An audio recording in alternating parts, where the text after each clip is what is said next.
Okay, I'd like to call this meeting of the regular meeting of the Harrison School Board of Education in session. At this time, we're going to hear from Mr. Lovelace. Thank you, sir. Appreciate the opportunity to be here as always.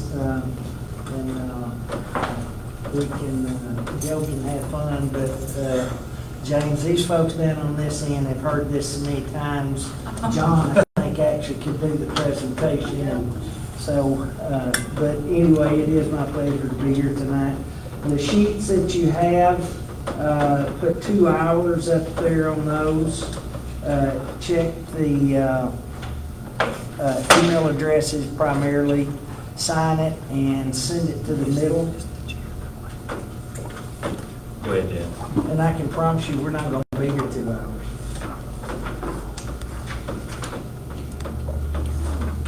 Okay. One of the first things that may be looming on your mind is the LEARNS Act. And I can just tell you very quickly that Dr. Pratt probably knows more about that than I do. We are just having a really difficult time getting any information whatsoever about what's going to happen with the LEARNS Act. When we get to the funding sheet, you'll see I can show you how much money that you're going to get this year as a result of the LEARNS Act. But what's going to happen in the future, I'm not sure anybody knows. The thing that we do know and have heard from Representative Cozart's plan, has he been to your co-op yet? No, he's coming here in a couple of weeks. Okay. If he does, I assume he will. If he does what he did at the rest of them, he'll have a printout for each district to kind of give you an idea of what it's going to do for you. But the premise of it seems to be that the base, like for this year, $7,771, and we'll go over this, per ADM is the number that we're looking at for this year's funding. And what it appears will happen, that base will be reduced, and then the add-ons for each child will be calculated, that if they need special ed services or math services or whatever, there's additional money put in for kids that fall into certain categories. So you're going to have a lot of different values for each child. And then they will total that up, and that will be the total of what the district does. But it does appear that the base funding is going to be reduced. Now, I don't know if, Dr. Pratt, if that will also reduce the voucher amount. In other words, if they say now that instead of $7,800 per ADM, it's now $6,000, I don't know if now the voucher is going to be worth $6,000. And if it does, that in turn would actually save the state a little bit of money. But bottom line is, we just don't know yet, and not enough information. And Cozart's plan obviously would have to be approved by the rest of the legislature. But you'll know a little bit more when he comes to your co-op. Not to delay your presentation, he presented a similar plan last legislative session. It passed overwhelmingly in the House, but did not pass in the Senate. Is that accurate? I think so. And I don't know if he has, I don't know how much he has kind of revised where he was, maybe to try to get some support in the Senate. Looking at the booklet, as these folks have heard me say lots of times, I strongly encourage you at your convenience to look through this information, because it does have some very good information, not only for you as a school board member, but also as a patron of school districts, and things that I think you would find interesting to you. Behind tab 1, you will see the services and duties that we provide for the district, and we wear 2 hats. One, when the district is issuing debt, we are your fiscal agent, And that will be the only time that we will ever charge a fee to the district is when you issue debt. The rest of the time, which is the majority of the time, we're going to be your financial advisor. And those are the things that we do for you 365 days a year in the way of providing information, dating information, making filings on your behalf, things of that nature. And the majority of these things, you as school board members probably will not ever see or ever know that it's happening because it's information that we're providing Dr. Craig, Shannon, whomever. But that outlines the services that we provide to you. Behind tab 2, once again, we'll let you read that on your own, but that outlines how the local wealth is determined in Arkansas, which is a part of the funding formula. The 3 pieces of funding formula in Arkansas, we start with the beginning amount that the state allows for each student. And as I mentioned earlier, that amount is $7,771. The second piece of that is to determine how much of that you produce locally through your ad valorem taxes.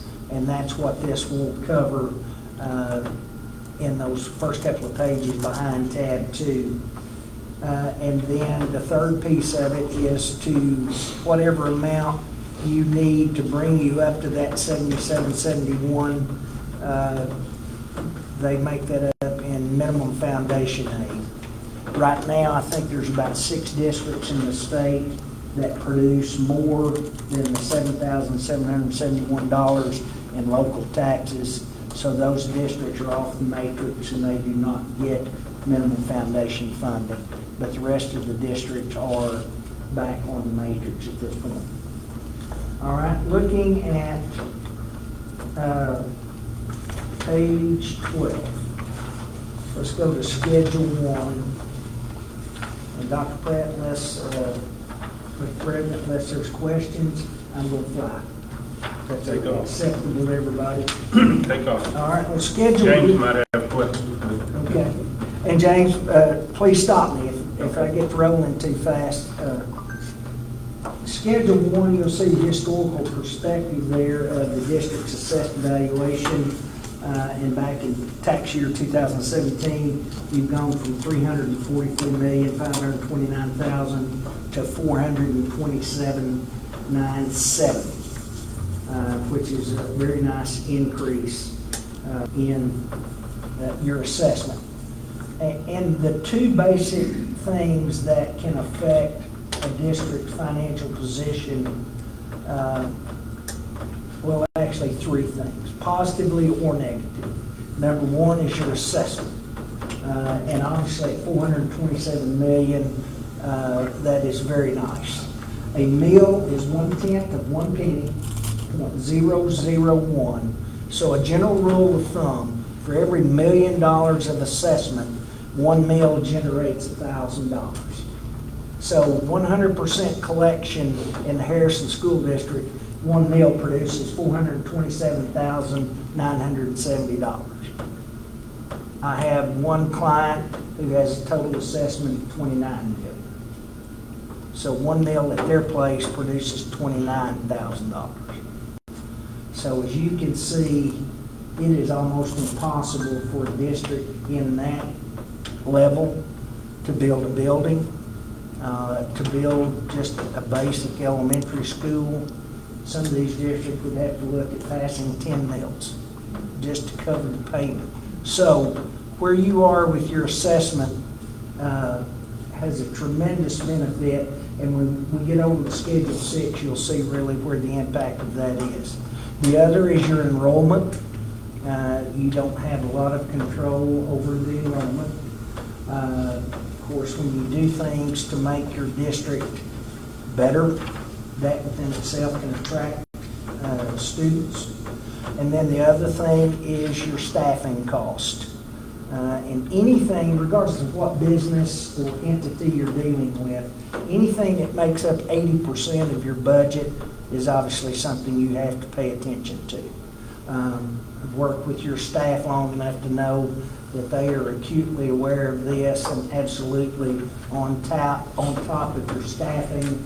And if you have the opportunity, just through natural attrition of retirement, relocation, whatever, and you do not have to replace a position, that's $60,000 basically back in your pocket. So that's extremely important, even to districts your size. But you take some of the districts I passed on the way up here, that's really important to them to stay on top of their staffing costs. All right. You'll see that, well, you'll see when we get over here, the bold print right below that, the value of 1 mil, that 94.45% is your average collection rate right now. That's a little low, but certainly in the ballpark.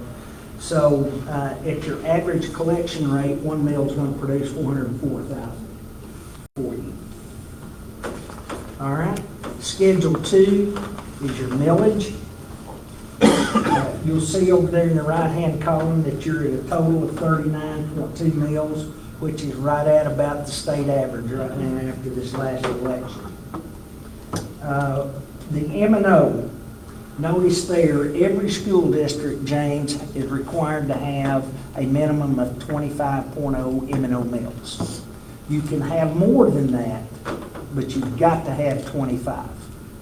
I've only got maybe 2 or 3 clients out of 36 that have more than 25 mills. So most districts are going to have 25, and you'll see there that we have it extended out through infinity until the legislature changes that. Dan, On your debt, yes, would sir. you define what M&O means, please? Maintenance and operations. And that basically is running the school, paying the bills, salaries, things of that nature. Debt service is exactly what it says, money that is voted on by your public specifically for the purpose of retiring bonded debt. And that's what that does. All right? You'll see there that your debt mills are pledged out through 43, 44. Anytime that a debt mill is approved by your voters, it has a sunset clause on it at the end.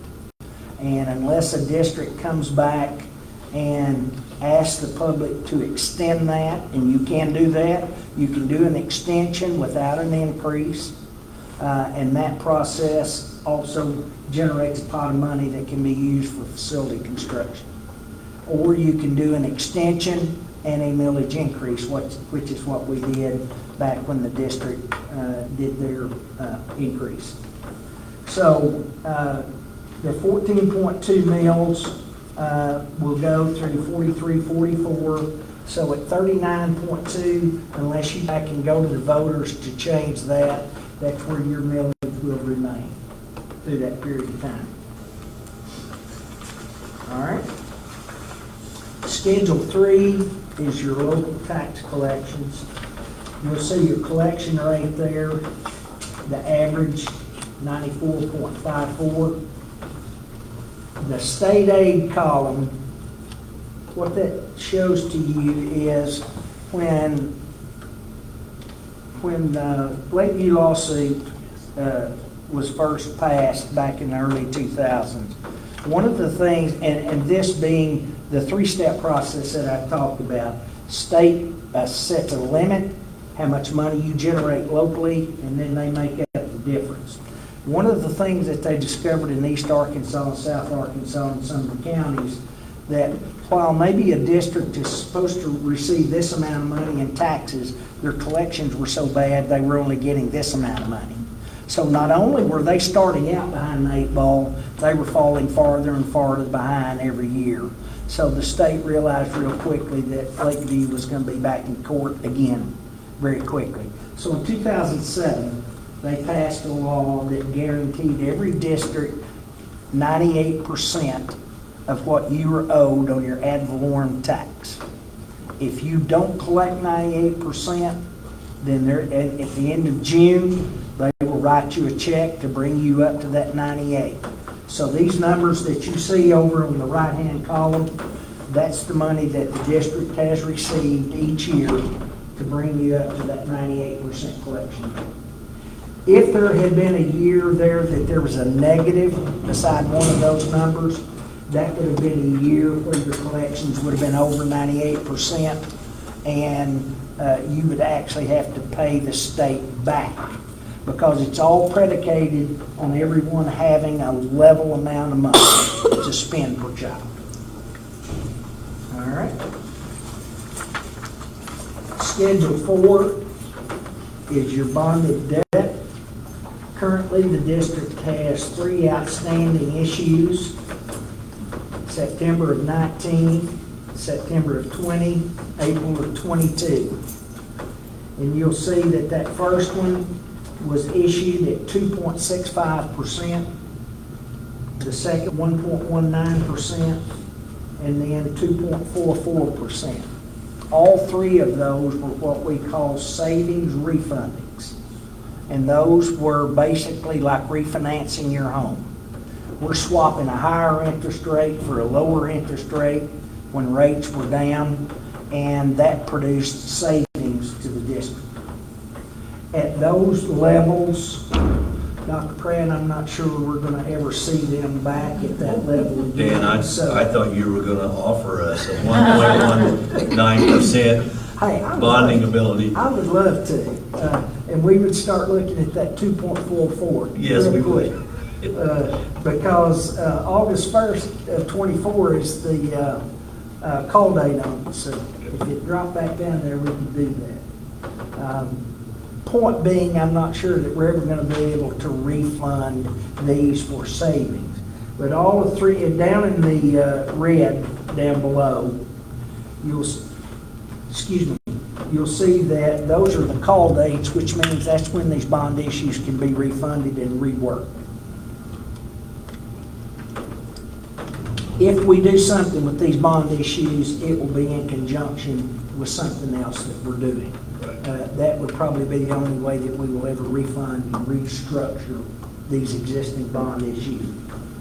And Dan, for clarity, Yes, sir. on the very first large bond ladder, Yes. on 12/1/24, that's the call date, but you and I are probably going to talk, and we'll see that interest rates are not less than 2.65%, and we'll leave it alone. Is that accurate? That's correct. That's correct. And actually by law, we can actually restructure these 90 days prior to the call date. But we're going to watch interest rates, and if it's not lower than 2.65, which doubtful. And that is part of what we do for you as your financial advisor, is continually monitor those rates. Of course, the discussion that we've been having along with everyone else in the finance world, probably between now and November, it's pretty likely that we're going to see a 50 to 100 basis point cut in interest by the feds. One of the things that appears pretty certain, the first 50 of that, those rates are actually already baked in to what we're seeing right now. So the first 50 basis points is not going to have much impact on the bids that we get. Now, we heard Monday morning the possibility that by the time we get to next fall, it could be as high as 200 basis points that they cut. So that may not get us below them, but it's going to get us back in ballpark, which will just ease things up for everybody. I noticed that each of the financing companies are Arkansas-based companies. Is that a requirement in Arkansas, or we just not? Does anybody? Are you talking about the Bank of the Ozark? Yeah, those are the trustee banks. Right. And you know what? I can't answer that. I've never had anybody ask me that. The underwriter selects the trustee bank. Okay. I just wondered if it had to be an Arkansas bank, or could it be? I know we've had out-of-state firms buy school bonds before, but they've always selected one of the 3 or 4 trustee banks that do the lion's share. But as far as requirement, but I can find that out and let you know. Okay. It's a good question. I've been doing this for 17 years, and that's the Give it to Mitch. first time I've been asked that question. Good job. Top Seems I blue. care more about your financing than you. In the top blue line, you'll see that as of June 30th of this year, the district currently has $43 million outstanding in bonded indebtedness. And the second blue line is, you'll see that for this year, your scheduled annual payments, $2,830,290. And we'll see that number again over here down the line. All right. Schedule 5 is non-bonded debt, which the district has none. And this is debt that is not supported by a bond. Has to be 10 years or less, unless it's a guaranteed energy savings project. And that would be like lease purchase, something of that nature, but the district doesn't have any of that. Down at the very bottom, you'll see that your total debt versus assessment is 10%.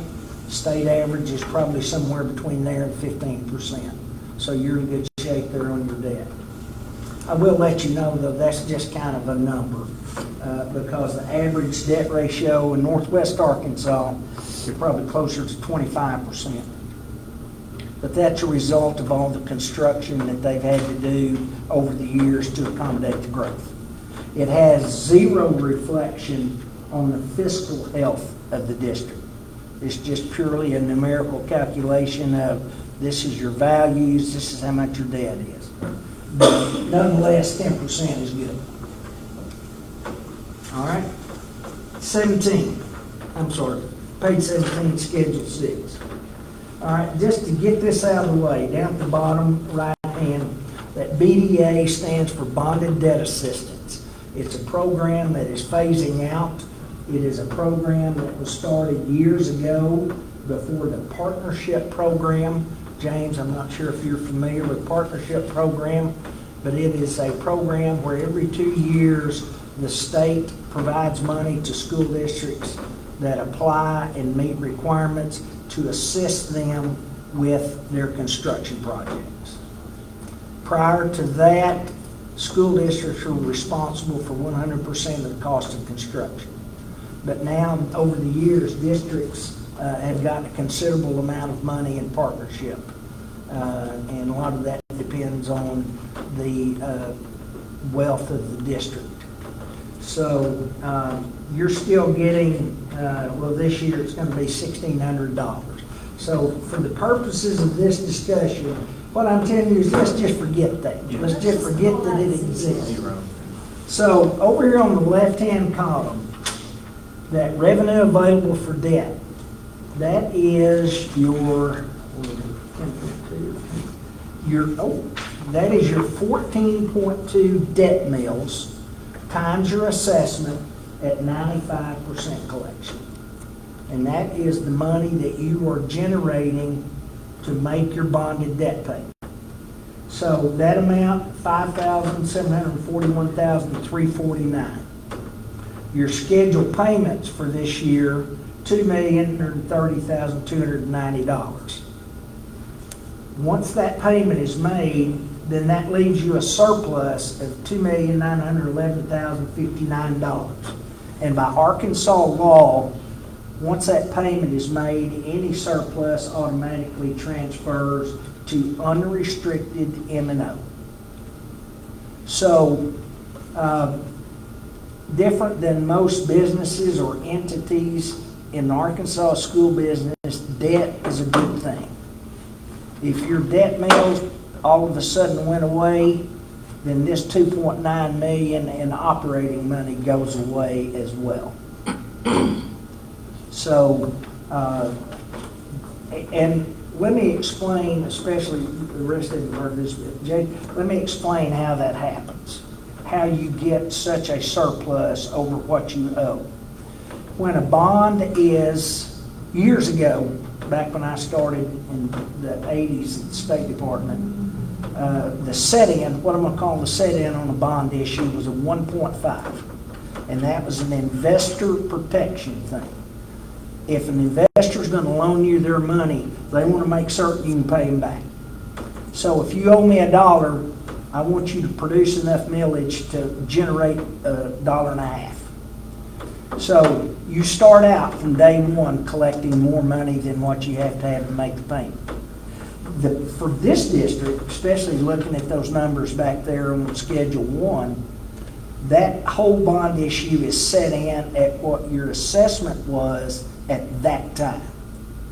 We can't predict what's going to happen to your assessment down the line, so we have to, when we make our calculations to make sure that we've got the right coverage, it's static all the way down. Well, each time your assessment grows over the last 30 years, that mill now produces more money than it did the year before. So those two things together combine to why we have this excess debt service revenue. Now, the good thing in Arkansas, in the school business, the legislature allows us to keep that money to help run the schools.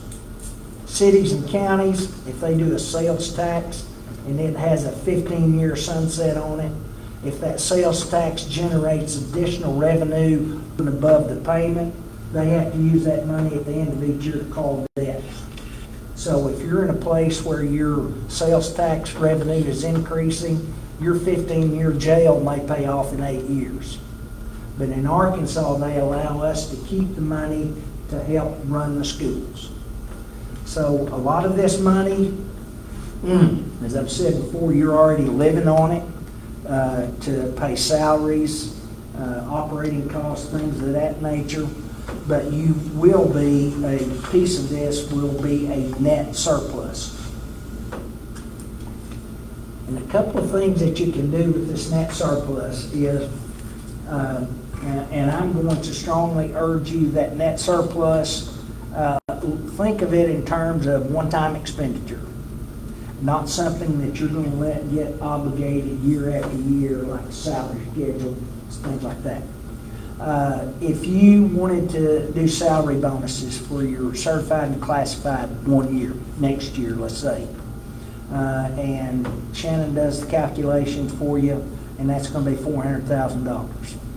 You're looking here, you're at 2.9, and you've kind of done some calculations, and you think maybe 1.5 of that is net surplus. You can take that $400,000, do that salary bonus, and then the next year you're right back to the 2.9. That's one thing you can do with it. The second thing you can do with it is what's called a second lien bond. And that functions just like a second mortgage on your home, where you take the equity you have built up on your house to support this second loan. This is your equity over here. And let's say that the equity on the payment for the projects that you need is $400,000. You look at this and you say, okay, we can comfortably give up that $400,000 to support this payment for a second lien bond. And the fact that you're not extending your millage, nor are you increasing your millage, that second lien bond decision can be made by simple vote of this board. If you do anything that would increase millage or extend the time the patrons pay on it, that's when you have to go back to the voters. All right? So very important to remember that this 2.9, where it comes from, and what you can do with it. All right? 18 through 22 or 23 basically just kind of gives you a paragraph explanation of the different categories of state funding that we're going to look at over on page 24.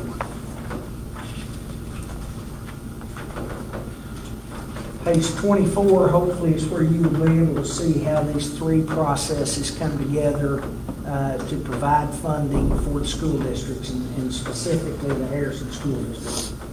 Looking at line 13 over on the left-hand side, And I will tell you that those calculations that I'm going to be talking about are over here, so you don't have to try to remember them and write them down. But you'll see that $7,771 per ADM, that is your step one. So that's the beginning point. Step two, we're going to determine how much of that you produce through your local ad valorem tax. And that process comes about on line 9.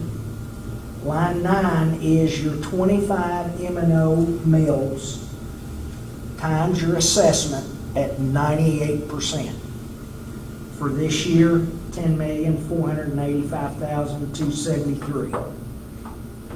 So to get the true value of our second step, we're going to divide line 9 by line 1, which is your enrollment, average daily membership for funding purposes, 2,724, and that is determined by a formula that is locked away in a safe somewhere. Nobody's sure where the key is. It's not going to be the same thing as what us old white-haired administrators call butts and seats. If your principals come up and give you a report tonight of this is how many kids we have at the high school, this is how many we have, it's not going to equal that number. That's the number utilized for funding purposes. All right, when we do that, then down here on line 12, local revenue per student, you are producing $3,849.19 for the funding formula. That is step 2. And then step 3 is as simple as subtracting that number from the $7,771, which means that you're going to get $3,921.81 per ADM in minimum foundation funding. And if you'll come down to line 38, the total amount of state foundation funding for 24-25, $10,683,086. And that is guaranteed money. So that's the 2724 times the 392181. The 2724 times line 13. Yep. Yeah. The next 3 categories, alternative learning, English language learner, enhanced, and professional development. All I'm going to tell you about those is they're called categoricals. It's funded by the number of students that fit in certain categories or your staffing for the professional development. Think of that in terms of kind of like your federal funds, money in, money out. You're going to get this money based on the number of kids you have that need certain services, and the idea is you're going to spend that money on those kids. As a board member, all you need to know about that is you can move that money around within those 4 categories, but you can't move it out. You can't take $200,000 of it and replace air conditioners with it. All right? Okay. Line 24, the LEARNS Act for the 24-25 school year, you're going to get $1,252,778 in the system. Right now, we don't know if that's going to exist 2 years. And that's the thing that everybody's scratching their head and somewhat paralyzing to a degree. You don't want to run out and give a bunch of rates that are part of the salary schedule when you're not sure that money's going to be there 2 years from now. Another thing online. And what's your best guess of what the legislature and the governor will do? There's going to have to be something there, Mitch. I mean, it would be disastrous for them to not fund it pretty close to the level. But the bottom line is it has to be revisited by the legislature. It's an unknown. It's an unknown. Yeah. But it would absolutely be disastrous if they did a whole lot different to it. So we'll know the answer to that May of next year. Yeah. If you will come down and look at line 34, the very first required salary increase of $4,000 that was done by Governor Hutchinson, that line is how much the district is getting for that, $512,137. It is separate from the LEARNS Act money. So those are two separate pots of money there. All right, you'll see on line 27, because your enrollment this year at 2724, back up on line 1 now, that declined from the previous year at 2768. So you'll see there that they are kind of projecting that you would receive $172,088 in declining enrollment funding. But the fact that your enrollment is up from what you just said over the 27-24, at the end of each quarter, they will compare where you were last year, and there's a good probability that the district is going to qualify for growth money. You can't take both, but you can take the higher of the two. So there's a real good probability that you will receive growth money this year. Now, the fact that it's a quarter by quarter basis, we just tell you, just forget that money. It's sitting there, and you won't really know what it's going to be till the end of the year. But know that there's going to be something there.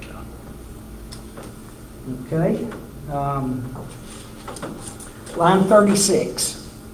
If you want to make a note there, line 36 is your debt mills times your assessment at 95% collection. And that 95% is what we use when we set in a bond issue. There's nothing magic about that. It's just the way it's been for standing. So this year, your debt mills times your assessment, $5,739,727, which will be real close to what we saw over there in Schedule 6.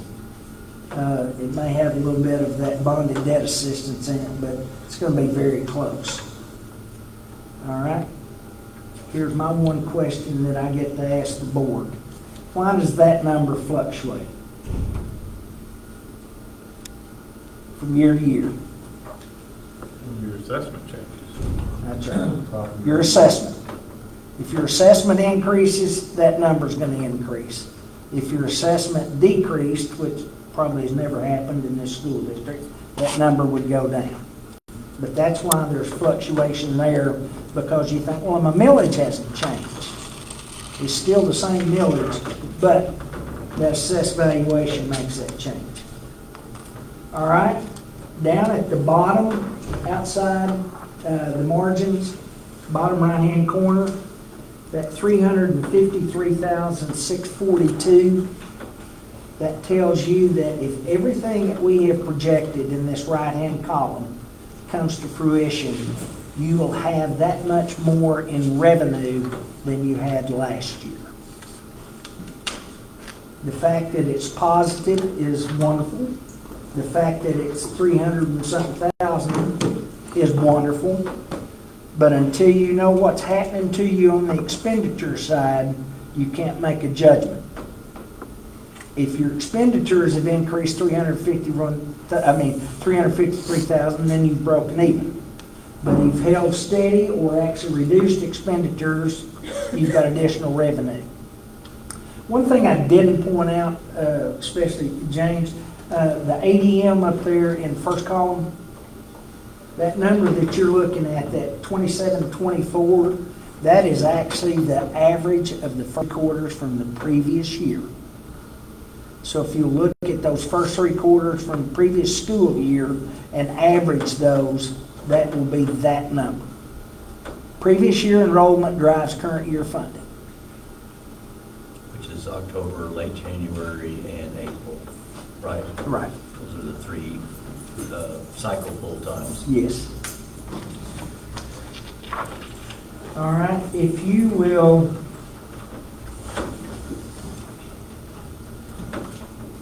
if you look over on page 36,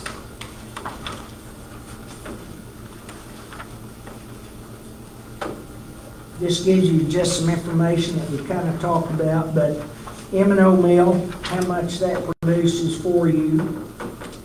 Debt mill, the one thing I want to point out to you is at a 95%, well, that 100%, 427,970. Then when we factor in a 95% collection rate, now you have 406,572 available for debt. And then the next piece is we factor in a coverage of 1.25. And the reason it went from 1.5 back in the 80s to 1.25 is because now the state of Arkansas guarantees all debt by all school districts. So the investors were willing to drop that coverage down a little bit.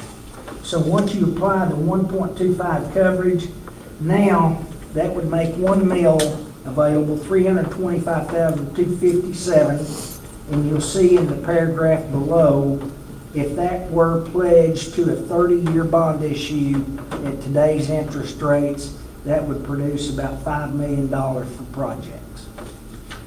So I show you that strictly for future planning and discussion.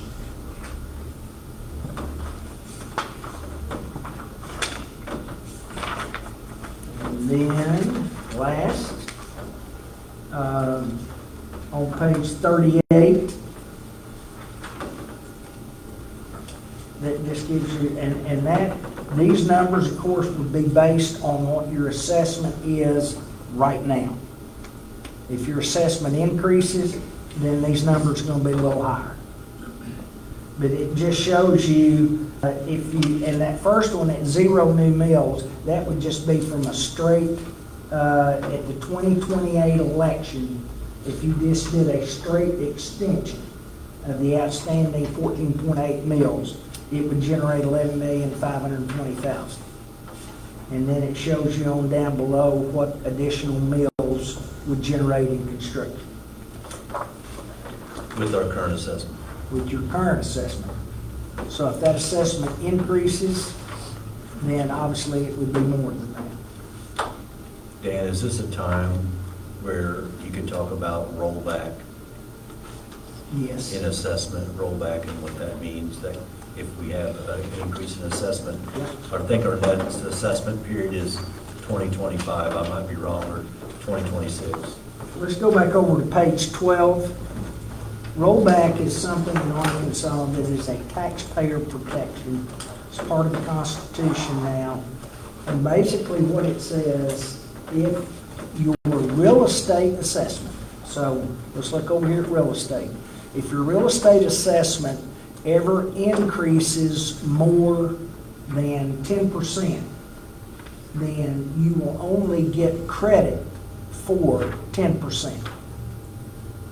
If you have a 15% increase in assessment, real estate assessment, then it will roll back to 10, and your millage will actually roll back enough to reflect just the 10% increase. You still get the increase, but you don't get the full amount.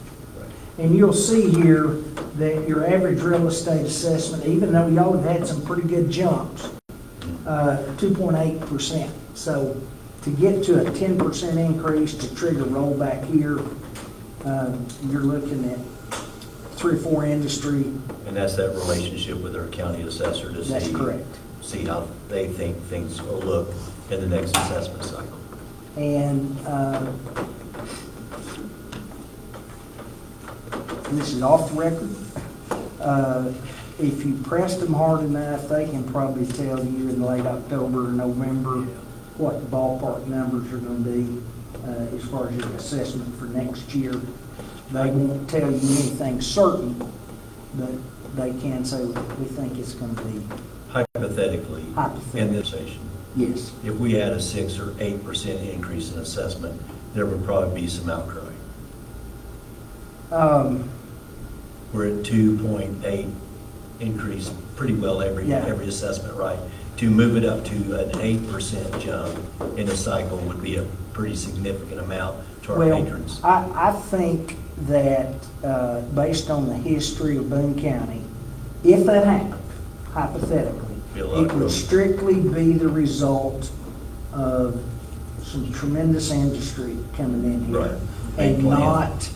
not the county, because y'all are going through reassessments, Yeah. probably recently.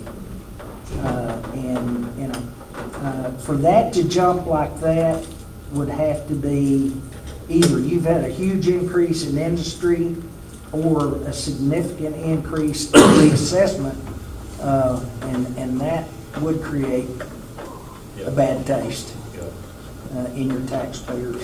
Could you, for me, I know you're getting close on your time. Could you go back over page 38 for me one more time? Sure. I want to make sure I understand what you said. You talked about the 2028 election. Right.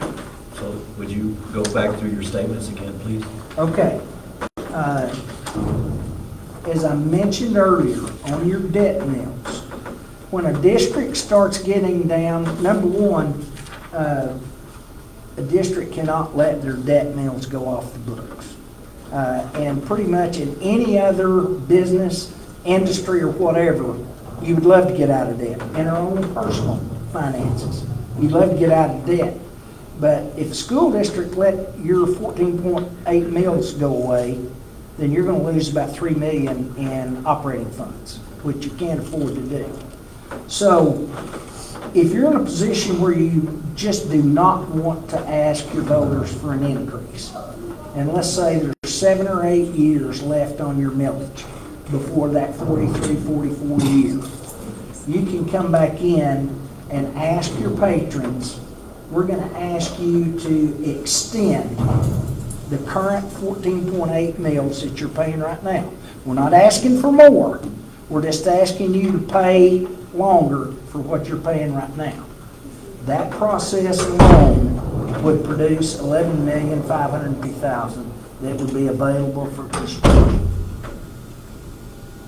And that's calculated from your firm for the 2028 That's correct. election?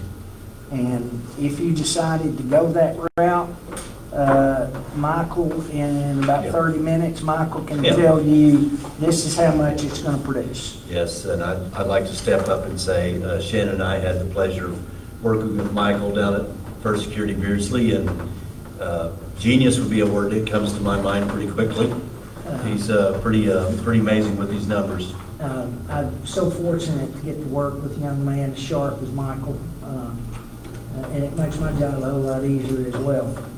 And then if at the 28 election you wanted to add 1 mil and do the extension that we talked about, then that process would produce $18,680,000 for construction.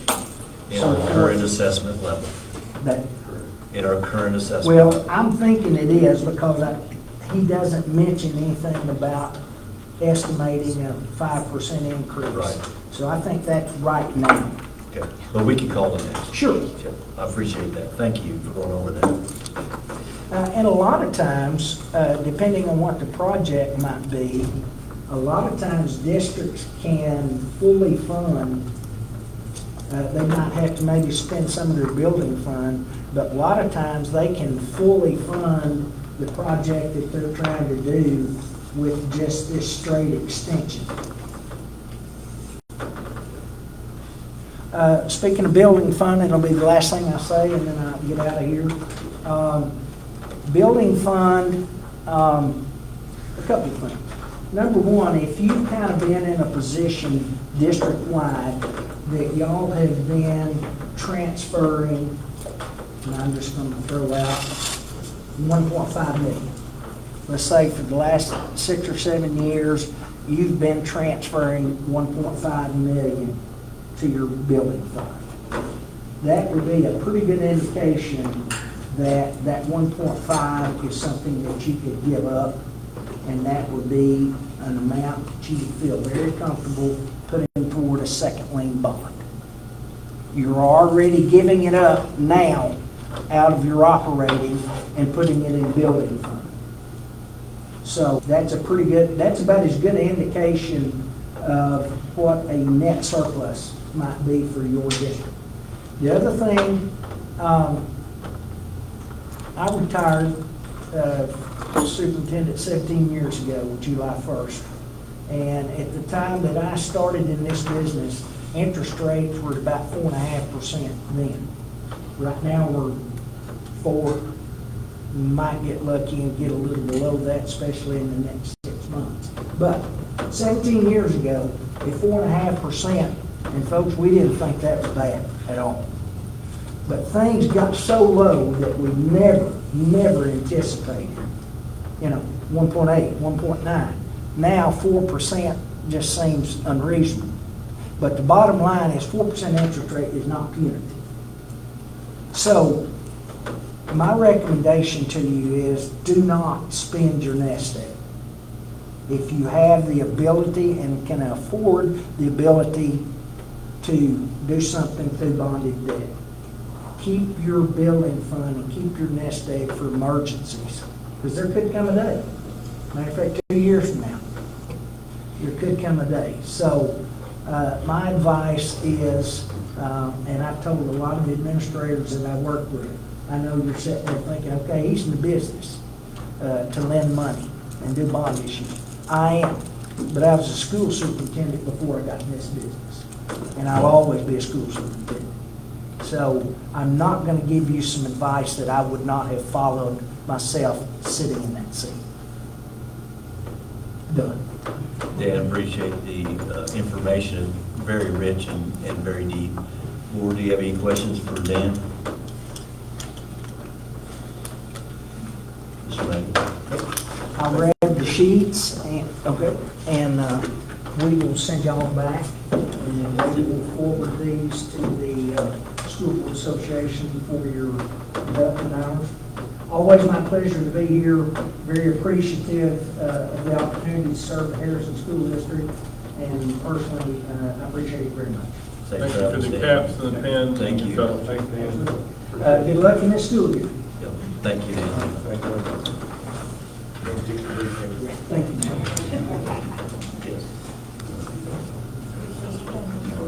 We're going to take a 5-minute meeting. So at this time, I'm going to send us into recess for just an intermission here, and we'll be back in 5 minutes. Did you understand my question? Oh, absolutely. It's already.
Yeah. You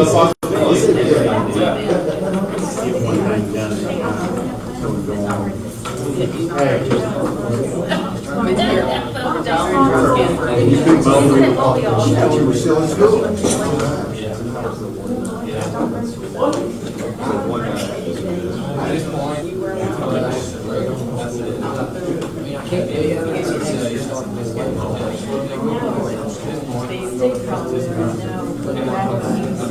Big finance. He was a financial advisor. He worked over 50. Warn everybody. I'm going to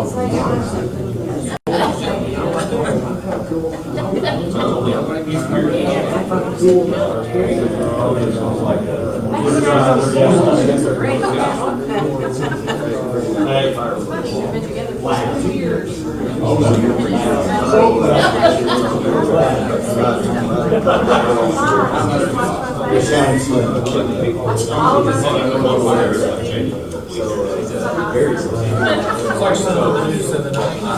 I've been behind her before when she's gone.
How are you? How are you?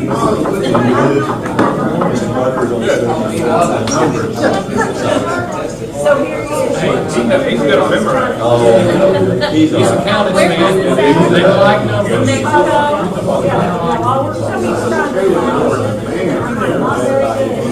Yeah, they can be over.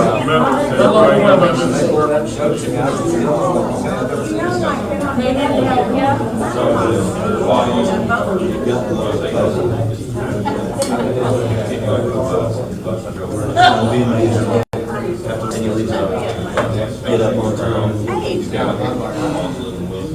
I know it, and I asked her, about to run up there and go get them. The night, little trotters, stuff like that. Be on time. Don't miss the bus. I kind of know it, I can shoot on it. And it's up there. Yeah.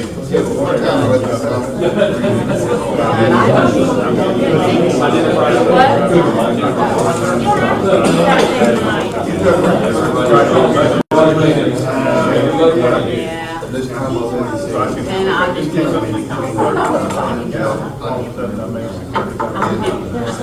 Thank you.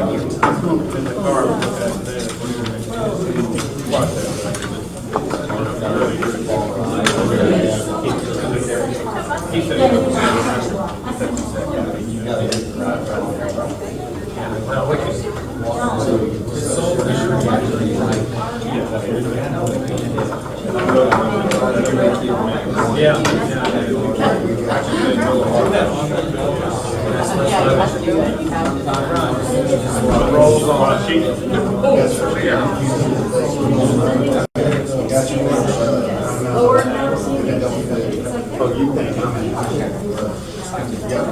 I'll recognize that number here. So we'll be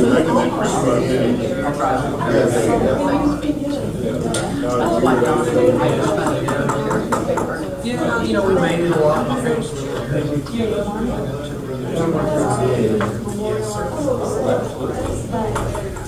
my son will, he'll start at me. He'll start swimming. Reach and start. but it's still. Good refreshment. you ready for three?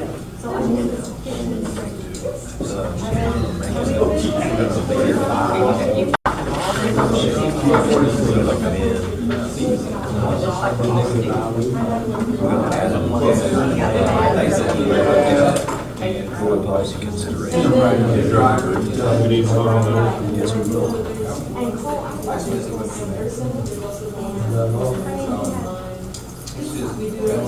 And we'll move F, which is petition for transfer, we'll go to G. That's okay.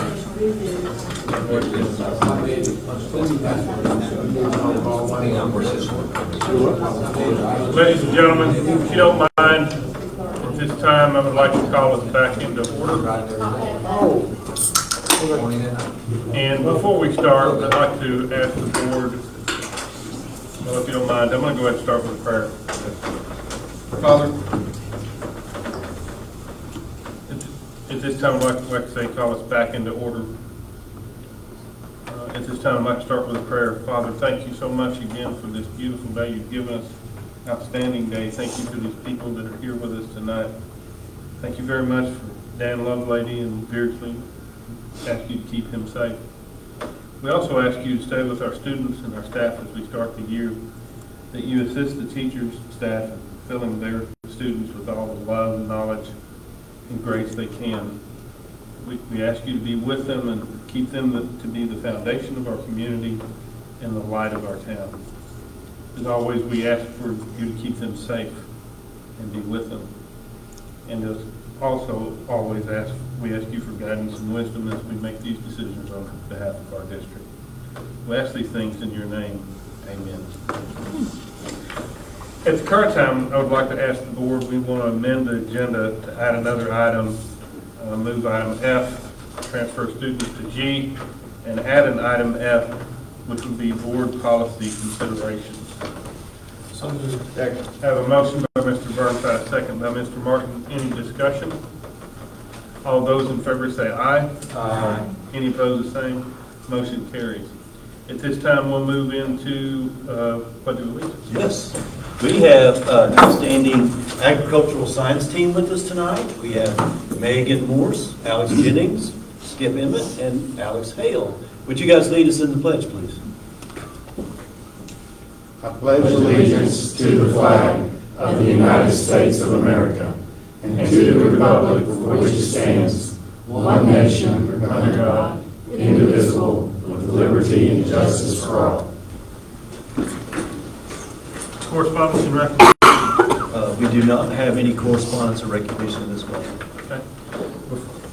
With that said, I'd like to say that it was an outstanding first day at the PAC for the district. I enjoy that almost as much as graduation, the anticipation of a new year. And on behalf of the board, I was going to tell Mark, you know, there's a message I gave them about how special each of our teachers are and what they do every day. On behalf of the board, asking everybody to come together and work together as a group and as a team. And then finally, just went over some challenges that the school district will face in the year ahead, or years ahead. That being said, we'll move on to disposition of minutes, and if anyone has a motion for approval. So moved. Have a motion by Mr. Martin, a second by Ms. Keelan. Any discussion? All those in favor say aye. Aye. Any opposed, the same. Motion carries. We'll move on to disposition of routine minutes. Have a motion for those as well. Mr. Martin has said yes, he can give a motion. I got a second by Ms. Bowe. Any discussion? I have some discussion, if you would, Mr. President. Yep. Our current enrollment for this year is 2779, which is up and which is good. I want to give you some previous year's numbers for this corresponding date. 2021, we were 2752. In 2022, we were 2784 on this date. And in 2023, last year, we were at 2792. So we're right in line with the previous years, and we feel really good about our enrollment. And our growth that primarily is in The upper elementary with Mr. Magnus and Mr. Dittmanson's third and fourth grade, all the way up through Mr. Wilson's got some enormous classes in middle school, and Mr. Parker and his team's got some big classes in high school. So we've seen a lot of movement into our school, and it's not just from kindergarten matriculation up through the ranks. Any other comments or discussion? All those in favor say aye. Aye. Any opposed? Routine reports are approved. We'll move on to new business 8A. Hear the annual report to the public. Yes, Arkansas Standards 7.4.1, Standards of Accreditation for Arkansas Public Schools require that we have an annual report to the public, and typically we present that annually in a board meeting. Tonight, I apologize, our screens are not working for you in front of you, so hopefully you can see the report on your devices. But Mrs. Wilson, Debbie Wilson, Curriculum Director and Instruction and Assessment, is with us tonight, and she's going to guide us through some really good information and some positive highlights over the last year. Ms. Wilson, would you lead us, please? Yes. First of all, I just want to go over our goals for the district, because it's always important to keep those forefront. So some of our goals are we want to improve by 6% in reading, math, and science in our assessment scores over the next year. We want to improve inclusive practices by having 5% more students in regular education, and that kind of goes along with the requirements from DESE, as they're going to have us be fully inclusive within the next few years. And then, as always, we want to strengthen and improve our PLC practice and our professional learning communities, because we know that has the most impact on student learning. And so we're going to work on that and develop it even further this year. Usually I have a lot. I'm going to go over to the right side of your paper now and talk a little bit about data. It looks a little different this year because ACT Aspire is gone, and we now have Atlas Assessment. And the Atlas Assessment was written specifically to Arkansas standards. So the items on the assessment didn't have national norms and standard setting behind them. So we finished the assessment, and they're still working on standard setting and making sure that they have those correct, all of the psychometrics behind the exam. So they're telling us we'll get results in October. I think it'll probably be December, but I will bring the results back to you when we get them. So the data's a little different this year. The data that you see for reading and math comes from our STAR assessments. That's a universal assessment that we give in the district. We gave it for 3rd through 10th grade.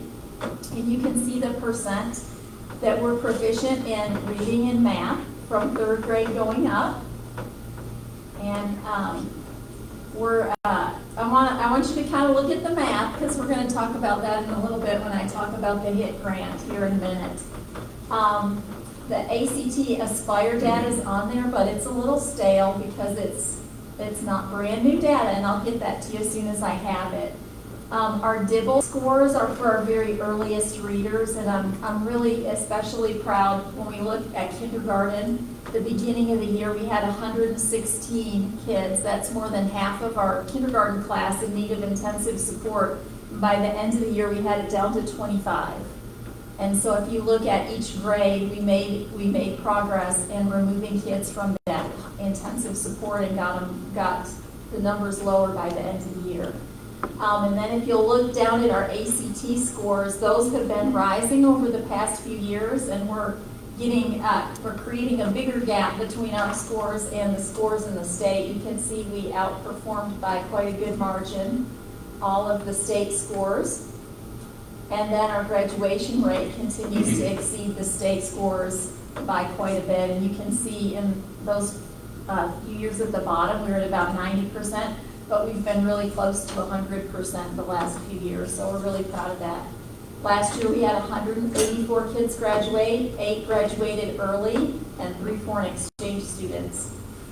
When we got our AP scores this year, we had, I think for the first time ever, one student that had a 5 on 3 of his exams. A 5 is the highest you can score on an AP exam. We also had a sophomore that scored a 5 on an AP exam, and he was only one of 2 in the state, 2 sophomores that did that, so we're really proud of that. When students have a score of 3 or better, that qualifies that course for college credit, so we always like to look and see how many of our kids got a 3 or better, and 66% of the kids did that this year, so that was really nice. Then on the other side, we just had a few of things that we kind of thought were exciting that happened last year. Some of those I think you're familiar with. We had a lot of grants last year, and we're going to talk about another one tonight, but probably our biggest thing we were most excited about was Susan Gilly's work in getting that 21st Century grant for the kids for after school and summer programming. That was free to all of our parents, and we see those numbers continuing to increase, and many parents are very anxiously awaiting the start of after school this year. Our CTE programs knocked it out of the park this year. Our Ag department did a great job, had program of the year. We had multiple different certifications and qualifications in our CTE department. We had the art teacher of the year, the bus driver of the year for Arkansas. Another really exciting one, the college hours paid for by the district. We had 195 kids at high school take college credits. 2,067 credit hours kids at our high school earned this year. The district paid for about $57,000 worth of those credits, and then the Arkansas Challenge Grant paid for about 61. So that was really exciting. And then students at the high school paid for about 4,715. So our, like I said, our CTA, our Harrison preschool got a 5-star rating, the very best rating that you can get. So super, super proud. We even had a senior graduate with an associate's degree this year. So super proud of all those accomplishments and the great things that our administrative team, our teachers, and our kids are doing. And then there's the people that make it happen, our school board. So those are your training hours for last year. And way to go, Kelly. 17. And Mindy. Oh, Mindy did too, yes. Good job, girls. Extra credit, I guess. Do you have any questions about the annual report? Did I get those hours? It's the Oh, ones that I nice. actually, They're new. they're new? Okay, so I get them next year. You're new. Okay. Just want to say, you know, I think this is indicative of some great work from parents and our staff and our students. Really proud of this school district. I think it's one of the best around, and it's a great privilege to just live here in town. And, you know, yes, we've got things we can improve on, but again, reflecting back and looking at a document like this, we have a lot to be thankful for, and it comes through hard work and a lot of effort, and we're really proud of them. And I just want to say that it's a really nice annual report.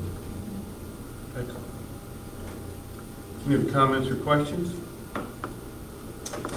Mr. Magnus, there's no action required on this item. However, it is important that the minutes with Ms. Alford report, it is important that the minutes reflect that this was talked about for accreditation status and to meet our standards of 7.04.1. So, again, no action required. Okay, we'll move on to 8B here, the HIT grant information. Yes. The HIT grant is going to be Ms. Wilson again. She's not going to go far on these two items. The HIT grant, HIT stands for High Impact Tutoring. And with the passage of the LEARNS Act, Arkansas has continued to show its commitment to supporting academic outcomes for students statewide. And Debbie's here going to talk a little bit about the Arkansas High Impact Tutoring Grant Program. And Ms. Wilson, take it away. So I kind of asked you when we looked at our annual report to kind of look at math, and you might have noticed that as we get up higher in the grades, our math scores aren't quite as good as we would like them to be. And so one of the things that we've got several things we worked on this year, but we have some coaches coming in and helping our high school math team, but we also were able to get this HIT grant. And so what this HIT grant has allowed us to do is to get 70 students to receive high-impact tutoring for, we have 2 semesters this year. So when we define high-impact tutoring, that means that it has to happen within the school day, so all kids have access, but it can't replace core instructional time. So it has to be a time they're not missing something else that's really important. It has to happen at least 3 times a week for at least 30 minutes, and it has to be groups of 4 or less so that kids are getting intensive instruction. But when we think about that, our teachers don't have a lot of time to do that. So when we applied for the grant, I researched and found a digital company that does digital tutoring. So they do live tutoring, but it's over a digital, in a digital format. So what we'll be doing this year is 20 of our 8th graders in middle school and 50 of our Algebra 1 kids in high school will be able to get high-impact tutoring. And so they don't miss part of their core instruction. Mr. Wilson and Mr. Parker both have time on their campuses set aside for intervention when kids will not miss core instruction. They'll be able to go into those sessions and get tutoring 3 times a week. Prior to the session starting, they'll give an assessment to the students and identify low areas. Then we'll group those students based on their low areas, and they'll be in a group that they stay with all semester, 3 times a week. It's really important for our 8th graders and our 9th graders to get algebra. Algebra is a big, big stepping stone, and it's really important because the research shows that if you have to retake algebra, your chance of passing it the second time isn't much better than the first time. So we want to make sure those 8th graders are ready to go and that we're supporting the 9th graders. So Miss Reading did a lot of work at the middle school. She pulled all the files for the 8th grade kids and was able to give Mr. Parker some student roster lists, and then they worked with the teachers this year to look at our 8th graders that were 7th graders last year. And so we're going to be starting that on September 14th, I think, and we'll go all the way through Thanksgiving. Then mid-year, we'll go ahead and reevaluate, do another assessment, and we can kind of change up kids, or they can keep it in it for the rest of the year. And we'll have data, and I'll be glad to report that back to you, but we'll have data beginning of the year, mid of the year, and end of the year, so that we can kind of keep track of those kids. So I'm pretty excited about the support that we're going to be able to offer. It's not going to put any extra work on our teachers. It's time in the day where they're not going to miss anything extra. And so I'm hoping that we're going to really be able to kind of turn the dial on Algebra 1 this year. I'm hoping to report some good stuff to you by the end of the year. Any questions for Ms. Wilson about the HIT grant? So if a child was in his 8th grade class and we hope we have no discipline issues all year long, but if we had a child who, for whatever reason, was suspended, would they still be eligible to attend digitally with their group, or would that be outside of the? There would be no reason they couldn't do that. Yeah, if they could do it from home or in school. Hopefully that won't happen, but it Yeah, yeah. because it seems like those children sometimes fall further behind. Mhm. So if Yeah. this is accessible, in some other learning format, other learning location, and Yeah. I would see a benefit there. So. Yeah, I think that would be entirely possible, yeah. Mr. Magnus, this item is for information only. There's no vote required. Really pleased with our team looking for every grant possible to squeeze in some more opportunities for our students, and this is just another one of those opportunities to improve academic outcomes. Thank you, Ms. Wilson.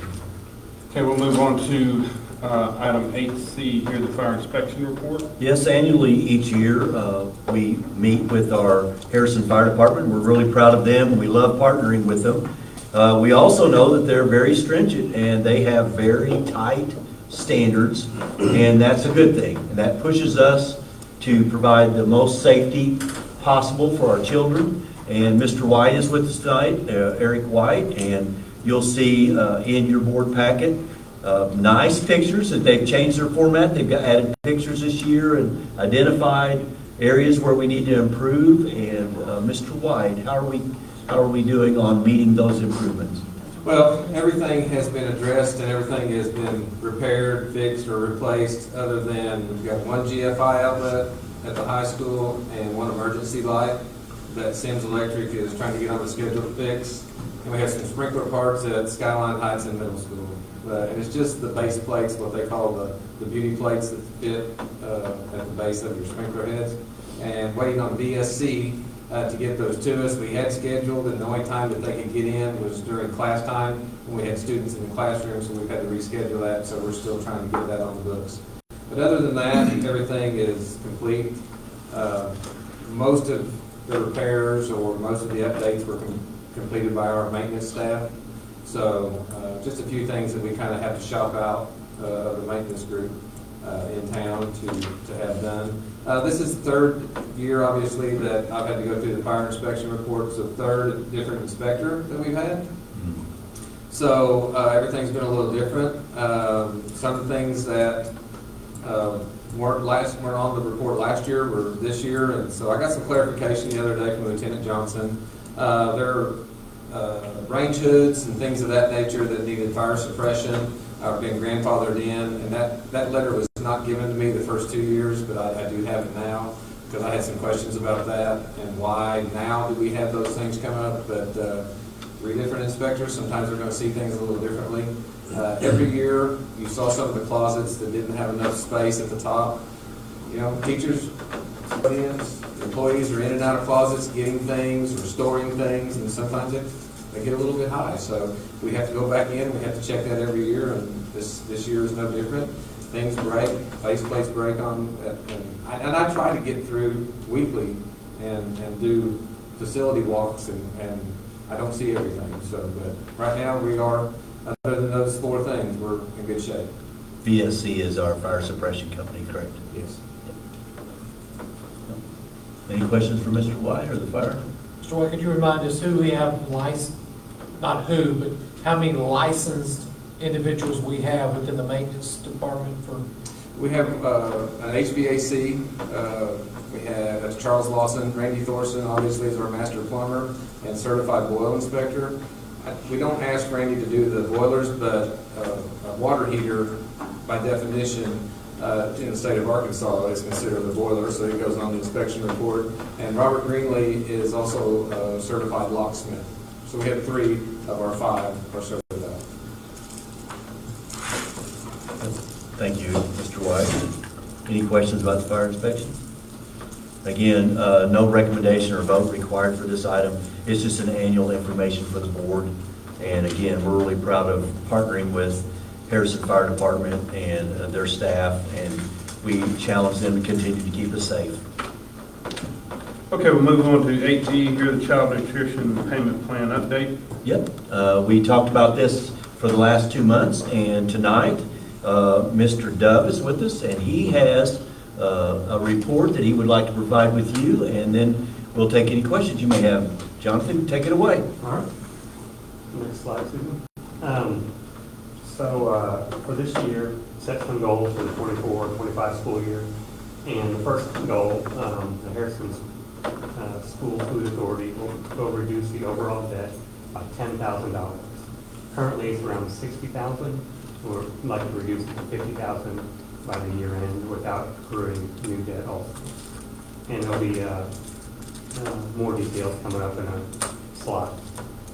The next goal, I'm going to develop and expand meal options with the Harrison Middle School, High School, and Elementary, with evidence of creating new menu items and meeting with students and managers about our items for high school and middle school, trying to give them new options. I'm going to call some schools, set up a time where I can go visit a different district, see what they're doing, what's successful, what's selling. There's a food show coming up in October that showcases new food items for the school year that I plan to attend. And so I'm excited about those opportunities. The next goal, try to improve the culture with the food service department as evidenced with surveys. That is with students and staff, just meeting with them both to try to come up with new ideas, new things that we can create, some energy, and see some changes like that, and plan for small tokens of appreciation for my staff throughout the year, trying to make sure they don't get left out. Next slide, please. For the creation of advisory and leadership teams for the food service, we will create a leadership team with the food service kitchen managers to collaborate best practices, gather feedback, and develop and expand menu options for the Harrison Public School. I'm going to model these similar to PLCs, like the teachers.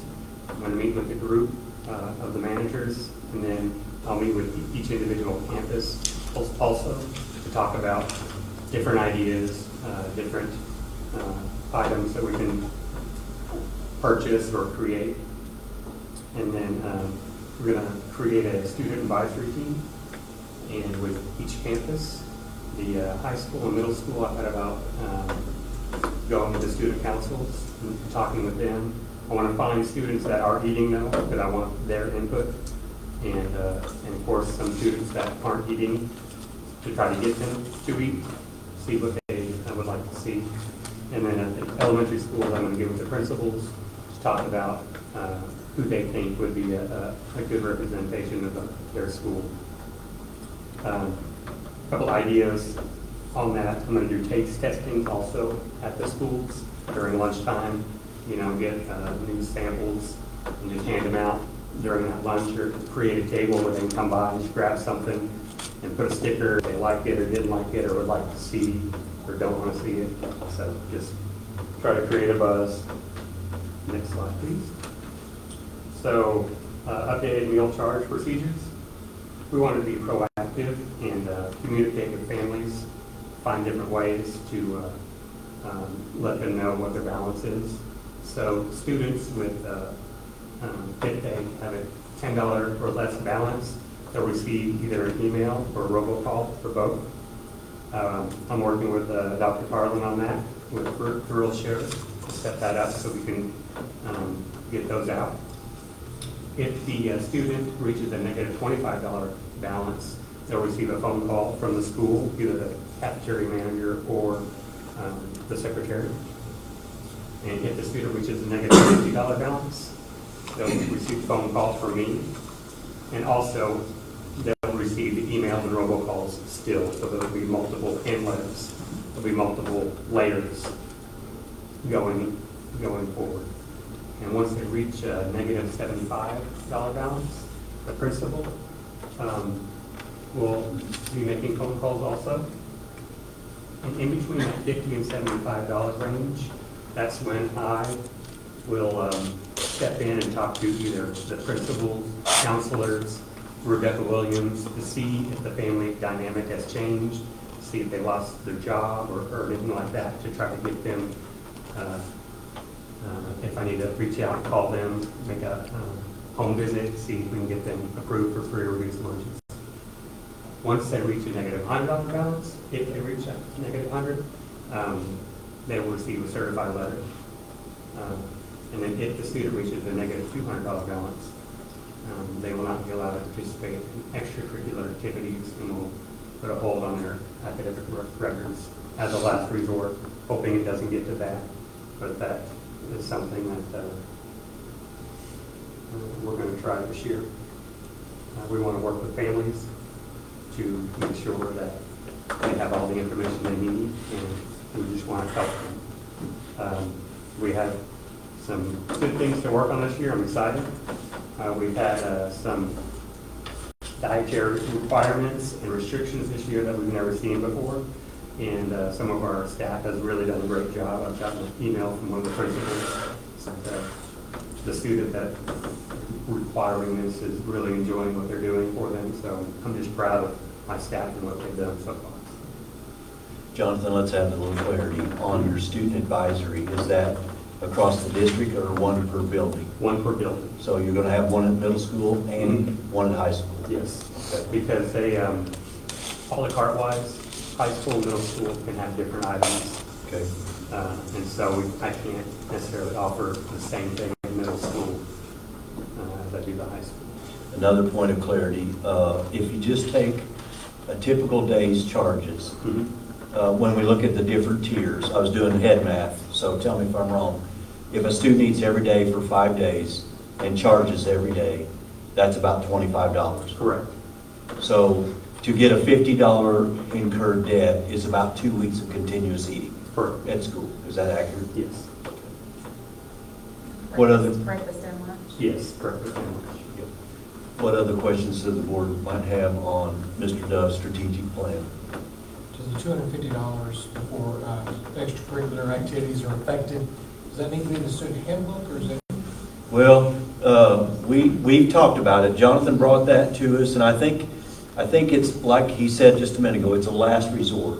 So I'm going to ask you to clarify what our abilities are. When we're seeing a student charge, and we've reached out all these different models, and they continue to charge lunch, and we're assuming as a principal and as a food service manager, kitchen manager, they're unable to pay. What's our options as a district? What can happen before they get $250 stacked up? I'll be reaching out to them and either going over their application if they already have one filled out, or helping them fill out a new one to help them get to be approved for free or reduced, so they don't get to the negative $200. Yeah, I think where I'm going is I'm wanting you to be clear with the board. If we perceive a student is unable to pay, even though there's not cooperation or communication from the parent, we can fill that form out for them. Is that accurate? Yes. And So to have the my hope- principal or counselor. Yes, counselor, principal. My hope is before they even get close to the $250 mark, we're at that level, we're intervening and seeing what process we'll have in place. But we wanted to clarify exactly who's doing what at each charge level as we work our way But up. they do have to sign the form before you do, do they not? Not if the principal does. Okay. I called the state and asked them, got clarification. So, Okay. But I think back to John's question is if we're actually going to hold a student out for extracurricular activity, does that not have to be in the hand? I understand we do not want to get to that. No, Yes. right. The question would be, are we overstepping our, I won't say legal bounds, but our authority by, Well, and is this retroactive? Because we've had some, it would not. I'm going to shift to our policy person. That's Dr. Valines. Dr. Valines, would you weigh in on this? So a couple things, and I'll be very brief. Right now, when we looked at our policy, and Mr. Dove and I took an in-depth look at our current policy, it all falls, in our policy, it falls on the principal to make those calls. These are procedures that Mr. Dove is suggesting to put in place to try to prevent the balance from growing as large. Currently, our practice is it rolls until they're a senior, the snowball gets pretty big, and then we say you don't get to walk at graduation. So right now, our current practice is maybe not in our policy, but it is a rule that we have in place that they have to have their debts paid in order to walk at graduation. They meet all the other requirements of graduation, but they have to be current on their debt in order to walk at graduation. This plan, it builds in some safeguards to try to keep it from growing. For example, we have an elementary student that we discovered the debt has grown. There is an emergency provision that allows, when that debt is growing, we can fill the paperwork out, we can sign it, and the student be fed. Those are the stopgaps that hopefully motivate families to move this. Thought they were excellent. One of the things that Mr. Dove pointed out, really is no teeth or there's no consequence for not paying debt until the student is a senior. And really, it's unfair to Mr. Parker at high school that we allow that debt to roll all the way. And that's, I think, have been a point of discussion with our board. So- we want to see that stop. So the clarification, is that in the handbook, that you cannot walk if you have the debt? Absolutely. It's Okay. always been. So, to his point, are we not going to put this in the handbook? I would say not, because initially, unless we establish this for more than 1 year. We've already approved handbooks for this year. Yeah, so- Right, but I mean in the future, is what I'm saying. I think our take, or lead take on this is that we're already choosing to withhold someone from a privileged activity because because of the debt. And we're just moving that at a greater level down in a lower grade level instead of waiting until they're senior. And it goes beyond just the lunch deal. I mean, any fine or debt, we don't allow them. They don't turn in a Chromebook or something. It's the same thing. But we can bring handbooks back if the board feels more comfortable with that, we can bring handbooks back and have them reapproved. So, and have we addressed, because I think when we discussed this previous, it seemed apparent that there were probably kids on there whose parents had no idea they had a large lunch balance, and it wasn't necessarily the inability to pay, just the lack of knowledge that it was there to pay.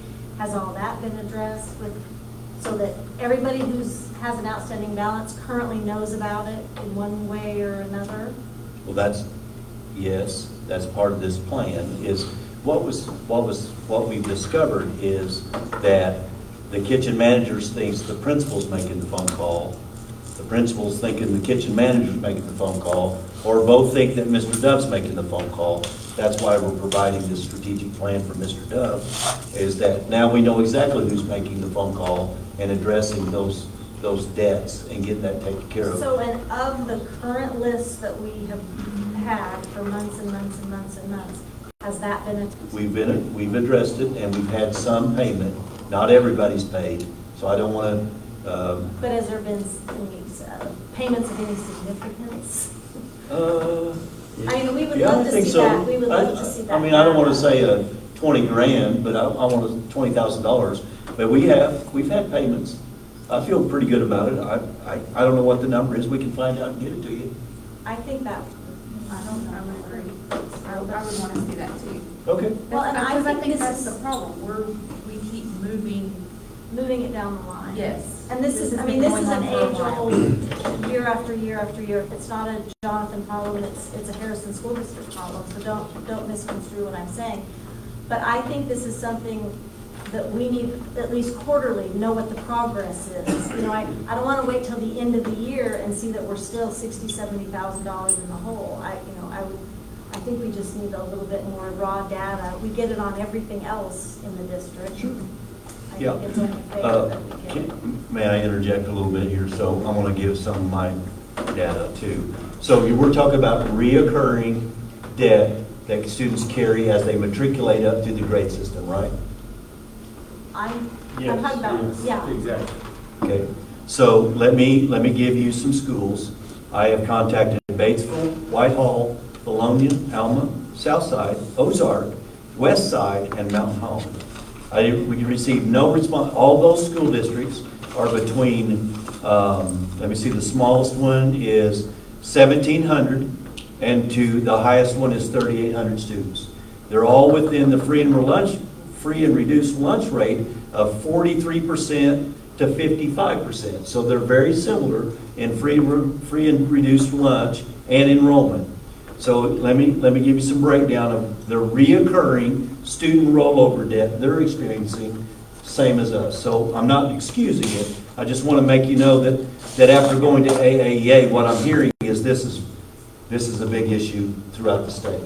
And no one has a good answer on how to get it narrowed down.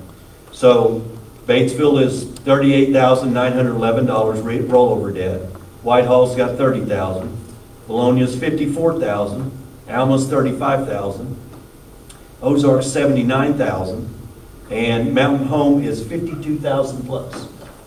So I hear what you're saying. I don't think zero is what we need to aim for. I do think we need to use this plan and chip away $10,000 to $15,000 a year and keep working our way down and come up with a system for parents to get comfortable with, knowing they're being communicated with and not let it get too far out of bounds.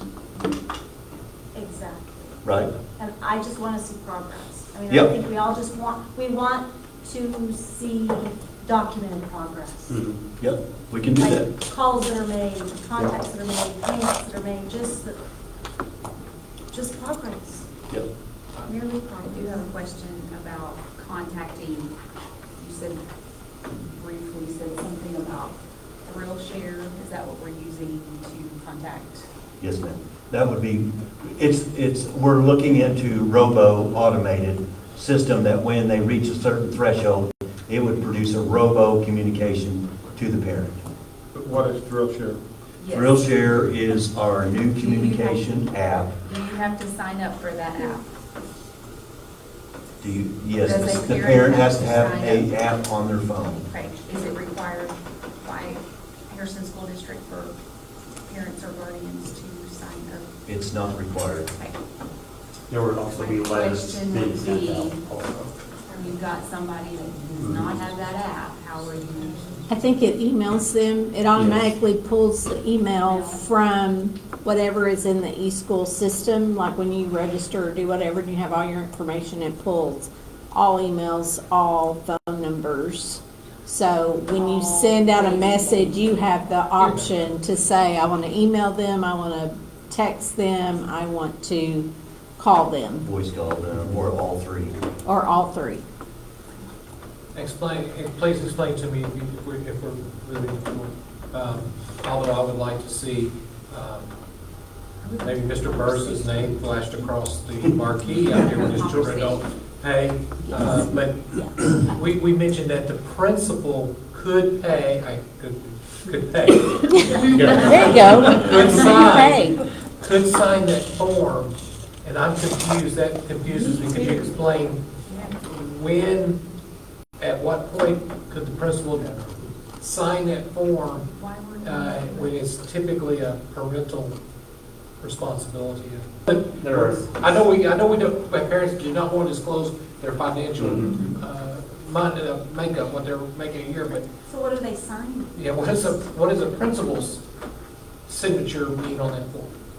They are signing saying that they know some circumstance that this child is in, that whether it's financial or otherwise, that they need assistance.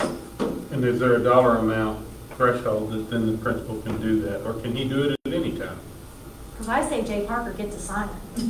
Well, it's on a I'll just limited, have them all pass them out at the start of the I'll year. fill it out, Everybody you gets one sign them, sign. and let's get them on. a limited basis, like that's what the state said. It's not, they don't want Yeah. widespread, it's for circumstances.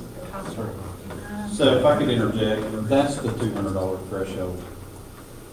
That as they approach between 100 and 200, and he's having conversations with counselors, our social worker, principal, to look at extenuating circumstances, we believe, and yes, it's a number, we chose a number, we believe that as it's approaching that threshold, what better reason do we need to reach out? A home visit, there's a level of common sense to be exercised here. Maybe it's just a reminder, oh my goodness, for example, it's Dr. Pratt. Hey, Dr. Pratt, did you know I had no idea I'll take care of that. But in those where we can't make contact, where we make home visits, we know visibly there are issues, and we can ascertain that through discretion, then that ability is there. And we believe that will assist with some of our extreme days. Another question you asked, not to go back, but you asked if this was retroactive. No, we're trying to start from this point forward, bring the debt down. The goal that he related was to reduce it by 10,000. we will work to bring that down, but basically wipe the slate clean and start from this point forward. But there are students that are enrolled right now that currently have a negative balance. And we will. So you're not only working to get those to not grow, but to collect on the ones we have. Correct. Correct. Their slate's not wiped clean, the balance is still there. The balance is still there. I was just saying retroactive, like to be held out of extracurricular. And that's what I'm saying, that we're not going back and saying, well, you already have a $200 debt, no. It's this, the consequences for the students at this point moving forward. But are we able, like the large balances that we have, are we able to review those individual situations and get Jay to sign a form? Definitely. Yes. Okay, Hey, good. Jay, I got a really good pen I got one of those. So what I think I'm hearing is that it's not retroactive, so we're moving forward, but what we want to hear is we want to move forward with the data, okay? We want to move forward with, in 2 months, you come in and say, I've got 50 kids that are at the $100 level, I've got 10 that are at the $200 level, X amount of phone calls were made, X amount of letters were sent out, X amount of emails were sent out, and X amount of phone calls were made. And I don't think that it has to be a presentation. I think it No, can be you can just have a handout. a graph, Handout. yeah, something that we can. Sounds great. Thank you. It's obvious that the board is interested in this. So, And Jonathan, I think your plan looks proactive. I like what I see there. Let's see how well we can implement that. Thanks for your effort. There's no recommendation on this item. We want to just bring this to you and appreciate Jonathan bringing his plan to the board's level. okay, thank you again. We'll move on to item 8E, consider bids for high school greenhouse.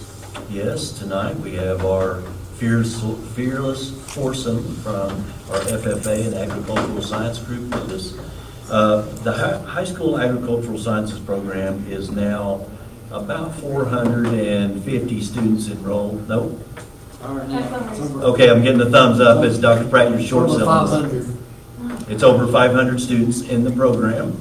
And with that, we need laboratory spaces, and we have a shop, but when it comes to greenhouse and some of the outdoor spaces, we need expansion. And so with that, we've been talking with this dream team, and they've come up with a plan for adding on to our current greenhouse by adding 3 more walls and making a greenhouse and attaching to that. In your board packet, you'll see that we received 4 bids, 4 materials for greenhouse. And Mr. Emmett, Mr. Hale, Ms. Morris, and Mr. Jennings is here with us tonight to answer any questions you have about those 4 bids. We are asking to approve or recommending the highest bid, and that, I'm just going to say, it's based on quality, it's based on being able to bolt up to our current greenhouse and provide our students with long-lasting equipment that we don't need to worry about in the near future. So, anything you guys would like to add, Dream Team, Agricultural Dream Team?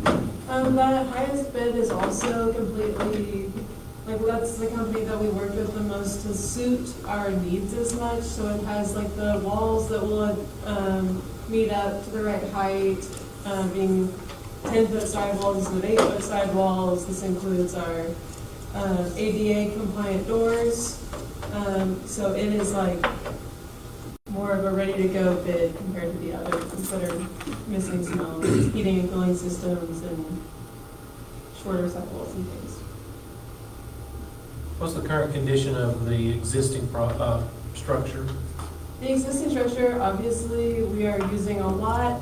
It does have, for its age, is in really good condition. We replaced the shade cloth that's on top. We are behind on replacing, according to how they recommend taking care of it, replacing the polyacrylic siding and roofing. Although I do think that it's holding up better than estimated for it to. We are using it a lot. We've been working with Mr. Dove on taking lettuce to the cafeteria some, and that's been fun. an agri-science fair project for school, and it's been a great time. What's the age of the current greenhouse? It was built in the early 2000s. I found the original manual, I believe it was 2001. What's the lifespan of it? You know? So as long as you keep the plastic up to date, and the cooling cell and the heating system, I mean, these greenhouses, I mean, you could easily expect, I mean, I don't know exact lifespan, but I wouldn't be surprised if somebody said 80 plus years. As long as you keep the current structure up to date on, with all the equipment. So this is an additional, it's not gonna replace, or correct? Yes. No. Okay. One of the things I noticed in one of the bids, and I'm all about free shipping, but the freight charges were, is that any possibility to negotiate some freight? Because there's $8,000 in freight in this bid. That's a lot of freight. And I know it's like, I think it's New Hampshire that it comes from. It's from New But I'm Hampshire. all about free shipping. 'Cause, I mean, some of the companies do it. Is it possible to negotiate some shipping? Donate some land. We have a few shipping companies in town. We haven't been able to find somebody. I did have an offer from some very assertive teachers to jump in a large truck and go get it themselves on a trip up there. But we haven't found anybody to reduce the charges on the shipping yet. But we can have a conversation if there's someone in town that it has a firm that would be willing to assist us by picking it up, that would be fantastic. And the big thing with the shipping is I think there's 6 or 7 different companies that materials will be coming from. So it's not, I mean, It's not one big freight bill. Right. It's not just one big kit. The plastic will come from one individual, the fumes will come from one individual, the cooling cell will come from one individual. So, I mean, even if we could figure out a way to save half, and that's $4,000. What? I said, even if we could figure out a way to save half, it's $4,000. Anyway, just food for thought. So that begs another question. If it's coming from different places, is the lead time the same for all of this? I mean, is it gonna, arrive in stages, and when are we talking about putting it in and installing everything? so the gentleman that I've been in contact with, Rimal, he said that as long as we keep everything on track and get then the stuff that they need by the end of the month, that he sees no issue having all materials on site by the end of September.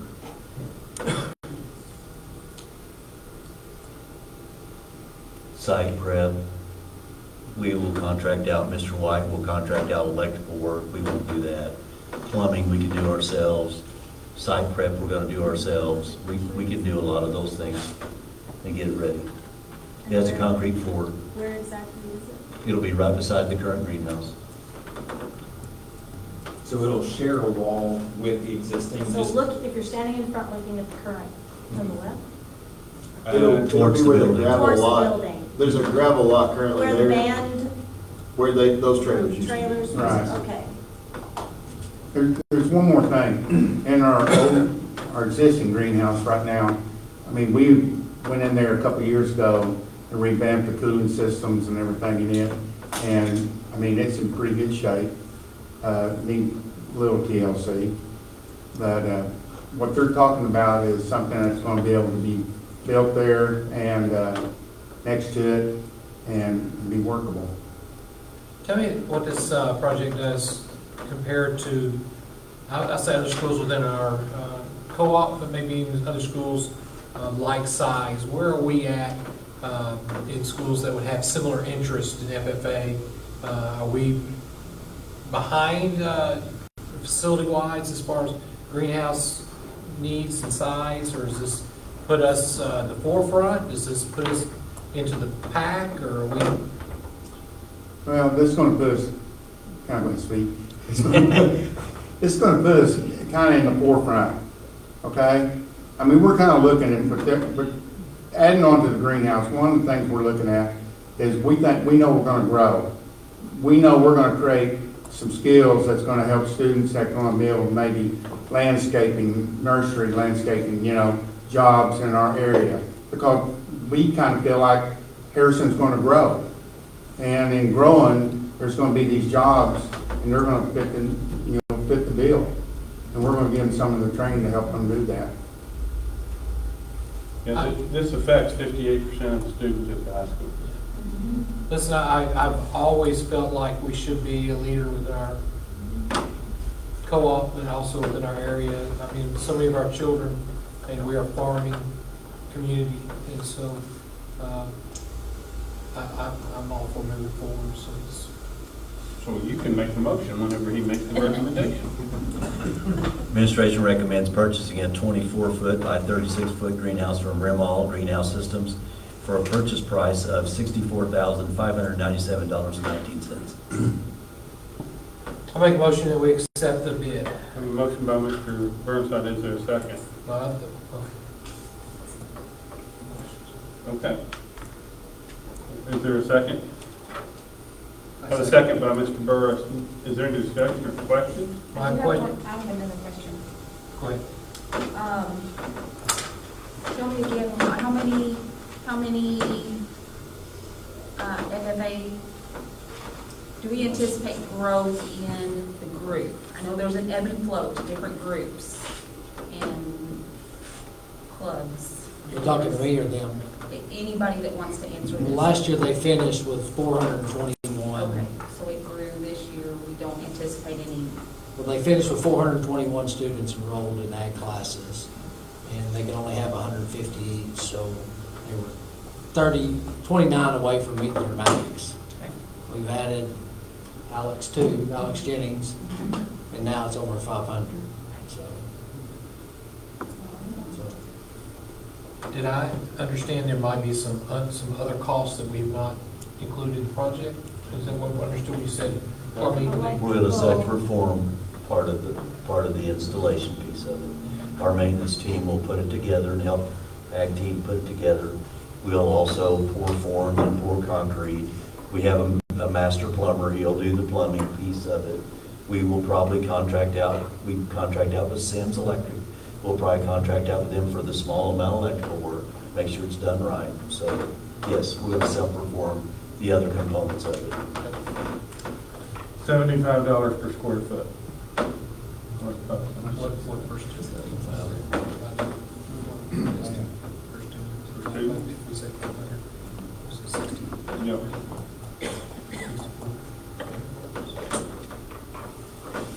$129 a student.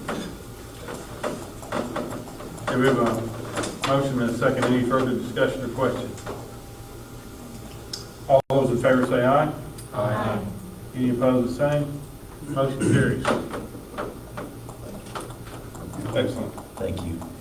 Okay, we'll move on to amended board item F, board policy consideration. Yes, Mr. Foster was unable to be with us tonight, Tony Foster. He's the chairman of the licensed PPC committee. With increased enrollment, what we're seeing is a chance of having staff. There are over 150 students. Yes, I'm sorry, folks, it's on your desk. Over 150 students or as teachers having to teach during the prep period. Dr. Valines is here tonight to show you an example of the policy that we're looking to approve in this amended agenda. Dr. Valines? So this is policy 3.54F. Line 4 is the first amended item that we're asking for approval. District agrees to pay monthly as part of the teacher's addendum contract for teaching during the prep period and/or students in excess of 150. This is a change from the old policy, the current policy, which states that we pay at the end of the year. The other amendment is on the second page, and it specifies how this will be calculated. So I'll read the entire piece. Take the base contract salary and divide it by the number of days in the contract to determine the teacher's daily rate of pay. The teacher working instead of receiving a preparatory period will receive their daily rate of pay divided by hours worked in a day, and those are 7.25. Take the teacher's hourly rate of pay and divide it by 60 minutes. Take the teacher's rate per minute and multiply it by how many minutes they work during the prep period. Multiply that rate times how many days they will be working during the preparatory period, and that will be done on a monthly basis. That will allow the ebb and flow of students in that teacher's class. It will allow more accurate accounting from Ms. Lovelace's team in terms of being able to pay accurately and timely and reward our teachers for agreeing to do this. Did we not change our schedule to an hours base as far as our schedule? For attendance. That's just for attendance, ADM, yes. Yes, sir. So that has no variance on this at all, that it would be different? Yeah. Now, a teacher's contract is based on 7.25 hours per day for 177 days this year. Any questions for Dr. Blind? I would add that our PPC committee, our licensed PPC committee has voted on this and has voted to approve and bring this recommendation to you. Would anybody be willing to make a motion for approval? Oh, yeah, we need a recommendation. Yes. Administration and licensed PPC recommend adopting Board Policy 3.54F in it. The board may vote to accept, reject, or send it back to PPC committee for modification. Now, I got a motion by Mr. Martin. Is there a second? Second. I have a second by Ms. Keelan. Is there any discussion? Yes, a reminder to the board that this policy revision is being asked to be retroactive and installed this year. So if you approve here after this vote, the next step will be the PPC committee will do a staff vote of licensed staff. And if they vote in majority to accept it, then it'll be instituted in board policy immediately. If they do not, it'll be instituted in next year. So, okay, I'm done. Thank you. So the motion is second. All those in favor say aye. Aye. Any opposed, the same. Motion carries. Move on to the last item, which is transfer of students. Yes, the month of August is always a large petitions for transfer as cleanup occurs in school districts across the state of Arkansas. In your board packet, you'll see a significant list of transfer students for your consideration. Administration recommends the approval of outgoing transfers and endorsed incoming transfers. Do I have a motion for approval of 8G? So moved. I have a motion by Ms. Both. Is there a second? Second, that's the, Okay. sorry. Yep. Got it. Now that. So, Ms. McLaughlin, did you make the motion? Then we'll change that in the record. Ms. McLaughlin made the motion, Mr. Martin made the second. Any discussion? All those in favor say aye. Aye. Any opposed, same. Motion carries. That is all of our new business. Administration recommends the Board of Education enter into executive session for the purpose of elections, resignations, retirements, and supplemental salary. Thank you, everyone.